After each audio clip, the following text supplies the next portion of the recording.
Hello and welcome to The Soul of Dubai, a podcast brought to you by Dubai Culture.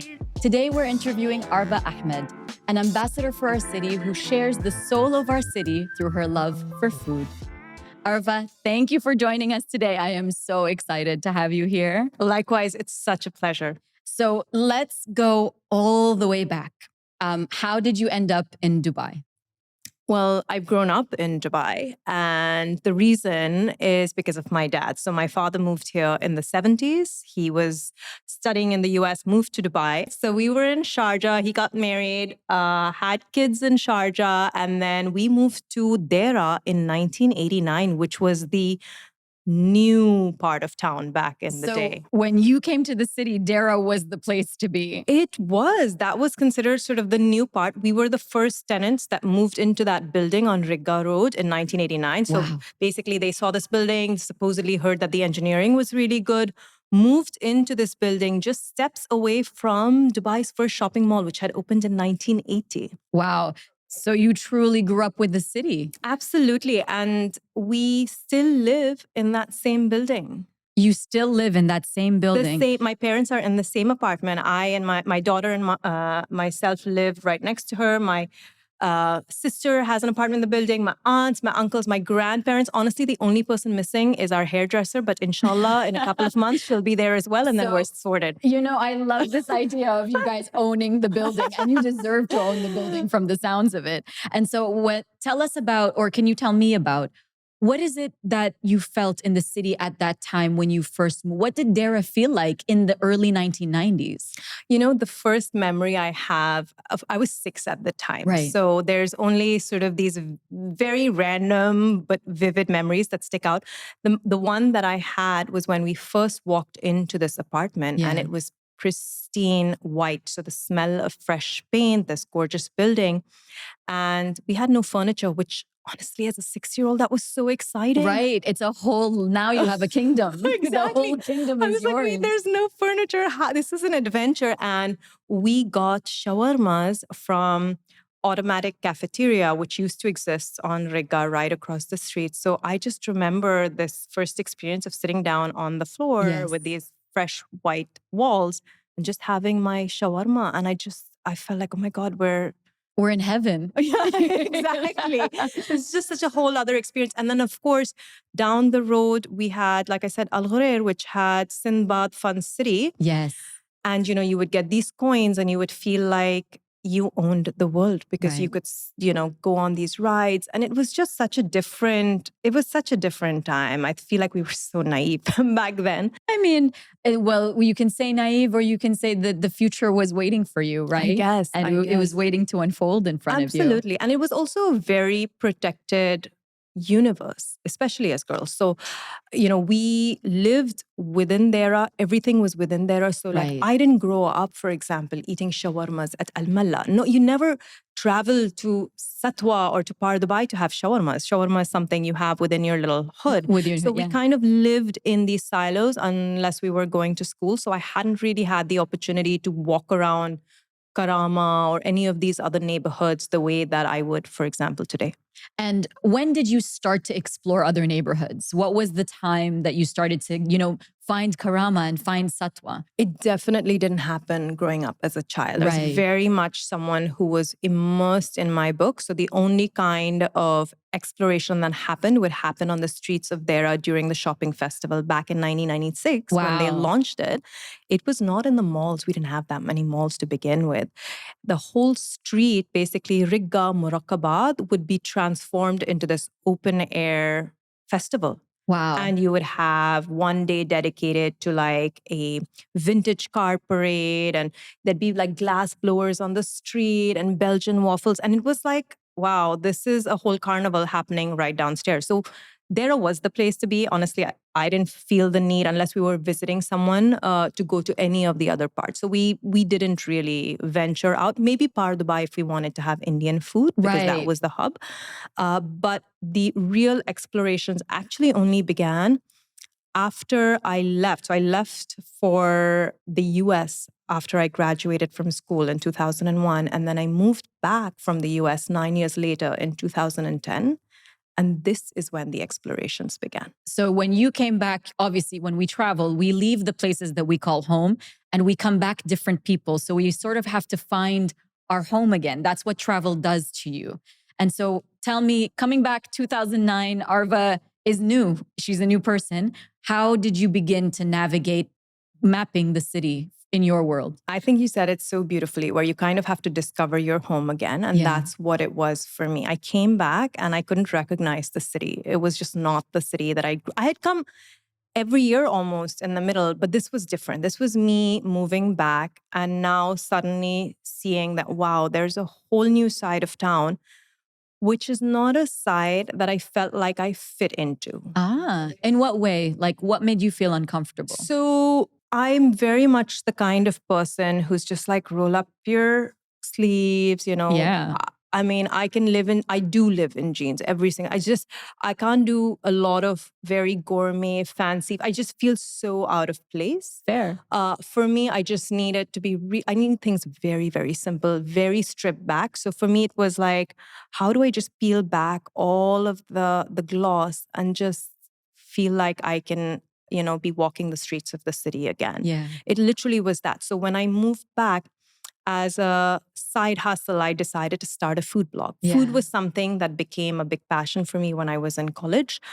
And by the time I came back, I always wanted a food blog, didn't have time to do it when I was a consultant in New York. I'm like, I'm going to start this in Dubai.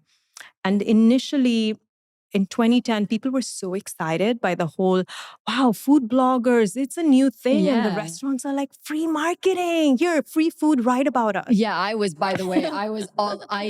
did not listen to anyone but food bloggers. That was how I functioned in any city. Because Google Maps was not also... It wasn't what it is today. Yes, exactly. Yeah. So everyone went with what the food blogger said. And so a lot of these amazing restaurants would be like, come, eat for free.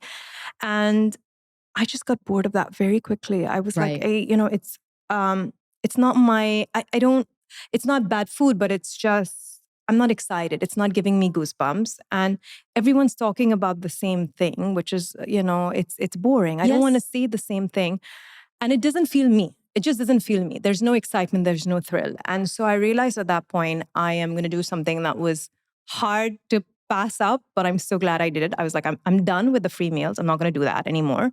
I'm just going to go and find all of these little places that give me the same sort of excitement I had when I would discover places when I was in Philadelphia or when I was in New York or when I was in Houston. There's a real energy I get when I'm walking down an alley and suddenly I'm like, there's something here. Right. What could it be? And that moment of like, let's figure out, is he an Egyptian making fatir or is he an Afghani making a special kind of, you know, that thrill is what I wanted to capture. So I just changed my entire focus. And that required me to do what I loved the most, which is just walking and keeping my eyes open. I also have a terrible sense of direction, which is such a blessing. It's such a blessing. I can be in my own backyard and totally get lost. And then I'll be like, oh, I didn't know there was a butcher here on this street. You know, some people would see getting lost or not having a good sense of direction as a complete, you know, a point of failure. But what you've done is turned it into an absolute superpower, because it is the reason that you were able to find literally the soul of every little alleyway in the city.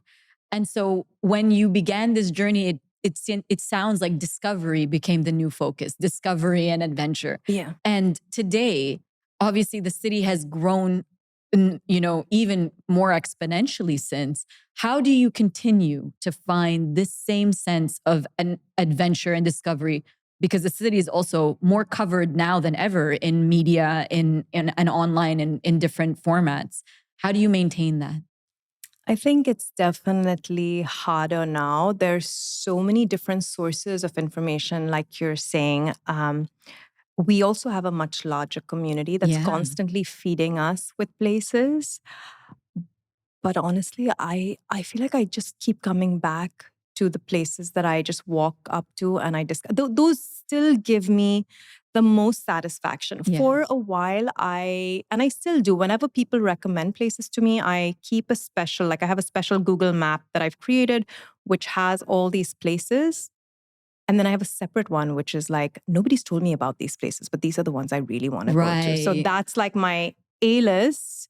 And then the places that have already been discovered, I'll go eventually, but I don't feel this excitement around going there because the discovery is done. And I will say that even in a city that is so well documented, there's still things. Well, that's the one thing about Dubai that I've loved in the many years that I've been here is every day it is renewed. Absolutely. Every day there's a brand new opportunity, brand new challenges, brand new experiences to be found.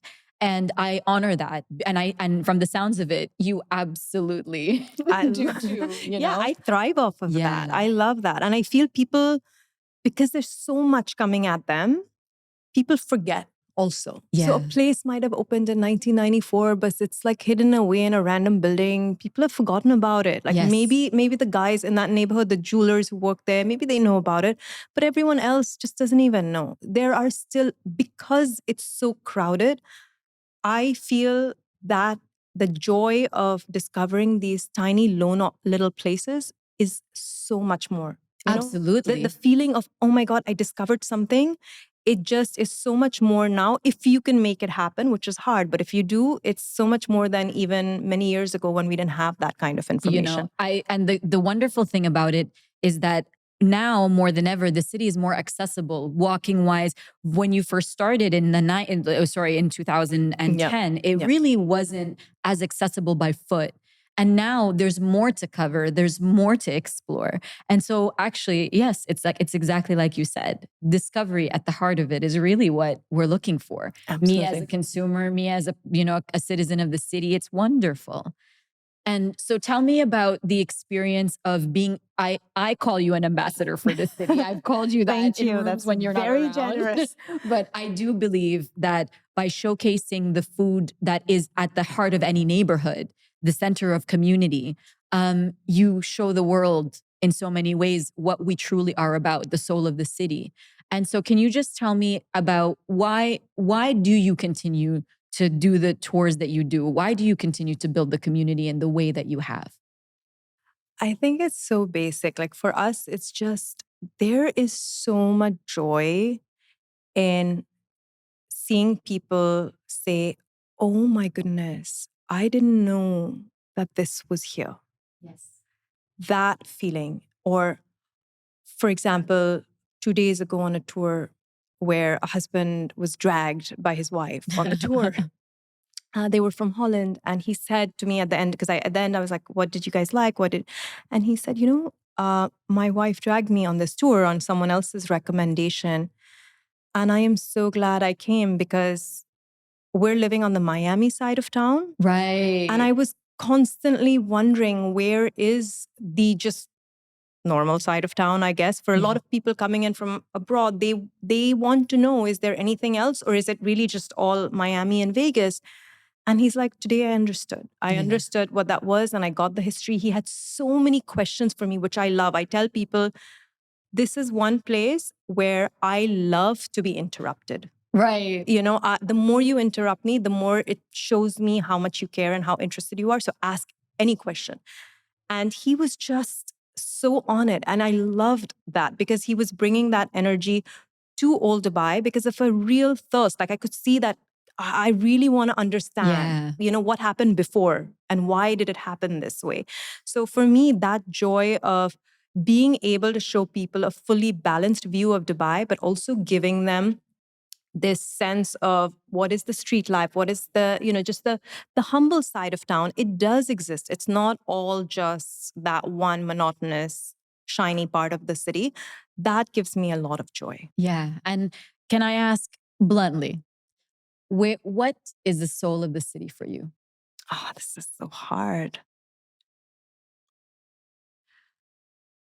It's so many things, Reem, I feel like for me, I feel the soul of the city at so many points. Like when I am standing on the creek side, looking on the Pardubai side of the creek where you have all the seagulls flying around, there's a moment there. There's an electricity in the air there. That for me is the soul of the city.